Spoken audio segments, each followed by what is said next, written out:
Hello नमस्कार दोस्तों। आज हम लोग टॉपिक जो डिस्कस करने वाले हैं वो है हेमरवाइड यानी पाइल्स। तो हम लोग इसको चार पार्ट में डिस्कस करेंगे। पहला पार्ट होगा कि हेमरवाइड क्या होता है और क्यों होता है, ठीक है। दूसरा पार्ट में डिस्कस करेंगे कि उसके हमारा क्या लक्षण है, कैसे जानेंगे कि हाँ हेमरवाइड हो सकता है। तीसरा पार्ट में डिस्कस करेंगे कि अगर हेमरवाइड है तो हमें क्या क्या जाँच करानी है।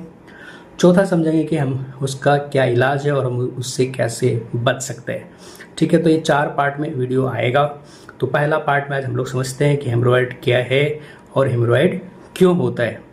तो चलिए हम आपको लैपटॉप पे ले चलते हैं, वहाँ पे आपको डायग्राम के थ्रू मुझे समझाना इजी होगा और आपको भी समझने में आसानी होगी। तो लास्ट तक आप वीडियो में बने रहिए। मैं हूँ doctor Santosh Pandit, general and laparoscopic surgeon. चलिए हम आपको कुछ तस्वीर दिखाते हैं, उसके थ्रू हम आपको एक्सप्लेन करते हैं। तो जैसा कि अगर आप देख पा रहे होंगे स्क्रीन पे एक हमने डायग्राम दिखाया है, उसमें ये जो पार्ट देख रहे हैं ना, ये है एनल कैनाल, ठीक है। एनल कैनाल आप इसको और अच्छे से समझिए, ये है मल्ल द्वार, मल्ल रास्ता, ठीक है, जिसको हम लोग एनल कैनाल बोलते हैं, ठीक है। नॉर्मली क्या होता है ना, ये जैसे आप देख रहे हैं, ये यहाँ से यहाँ तक रहा एनल कैनाल। इसमें आप देख रहे हैं कुछ कुछ ब्लू ब्लू, ये हमारा हेमरॉयडल वेन है, ठीक है। हेमरॉयडल वेनस प्लेक्सस बोलते हैं। यहाँ पे वेन आके मिल के गुच्छा जैसा बनाता है, उसको हम लोग बोलते हैं हेमरॉयडल वेनस प्लेक्सस। अब क्या होता है, ये नॉर्मली हर इंसान में होता है, लेकिन यही अगर सिम्टोमेटिक हो जाए, यानी यही अगर प्रॉब्लम क्रिएट करने लगे, अगर पेशेंट को, इंसान को अगर सिम्टम आने लगे, जैसे इससे खून आना, ठीक है, पैखाना में जब इसके साथ जब पैखाना करते हैं तो साथ में पैखाना के साथ में खून आता है, तब इसको हम कहेंगे वो हेमरॉइड हो गया, यानी पाइल्स हो गया। तो ये नॉर्मल फाइंडिंग है, ये वाली चीज़ जो देख रहे हैं ना, ये नॉर्मल है, हर इंसान में होता है। लेकिन यही जब डायलेट हो जाएगा, बड़ा हो जाएगा, जब सिम्टम प्रोड्यूस करने लगेगा, यानी कुछ ऐसा जैसा दिखने लगेगा, तब इसको हम कहेंगे हेमरॉइड और पाइल्स। तो आपको पाइल्स का मीनिंग समझ में आ गया होगा कि हमारा जो एनल कैनाल में होते हैं उसके सबम्यूकोसा में, ठीक है, आप इसको भूल जाइए सबम्यूकोसा वगैरह, मान के चलिए कि वहाँ पे खून के जो गुच्छे होते हैं वेन के, जिसको हम लोग हेमरॉयडल वेनस प्लेक्सस बोलते हैं, वहीं वो जब डायलेट हो जाता है, वो बड़ा हो जाता है, तो उसी से वो ब्लीड करने लगता है, तब इसी को हम लोग कहेंगे पाइल्स और हेमरॉइड। तो हेमरॉइड का आपको मीनिंग समझ में आ गया, यानी पाइल्स का समझ में आ गया, ठीक है।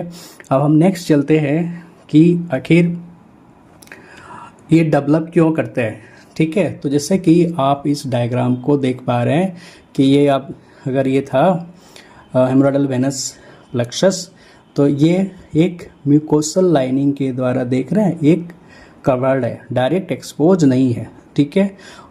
इसको हम थोड़ा सा दूसरा डायग्राम के थ्रू आपको दिखा रहे हैं ताकि आपको समझने में और आसानी हो।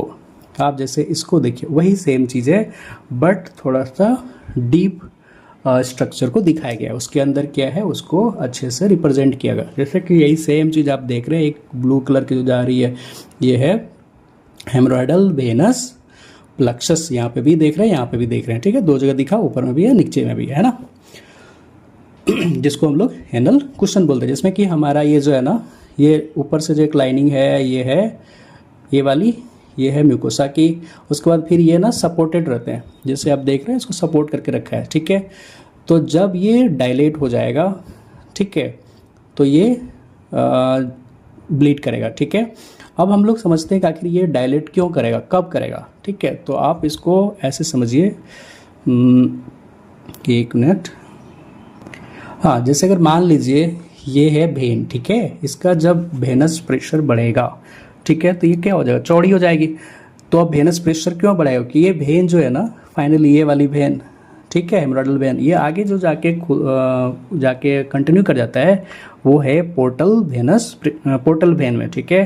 पोर्टल वेन में कोई भाल्व नहीं होता है जनरली, हमारा कुछ जगह को छोड़ के बॉडी में हर जगह वेन में भाल्व होता है।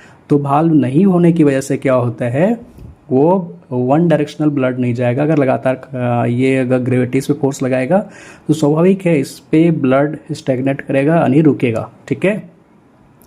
जिसकी वजह से क्या होगा, यहाँ का हमेशा वेनस प्रेशर बढ़ा रहेगा। ठीक है।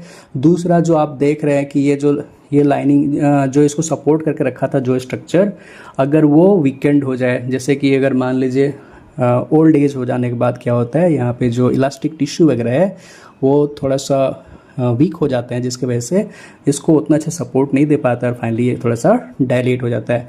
तीसरा, अगर मान लीजिए यहाँ पे हार्ड स्टूल आ रहा है, पैखाना बहुत ताकत लगाना पड़ रहा है पैखाना करने के लिए, तो वो क्या करेगा, इसको इरोड करके जाएगा, इसको रगड़ते हुए जाएगा। तो उसी समय में क्या होता है, ये आपका ब्लीड करेगा।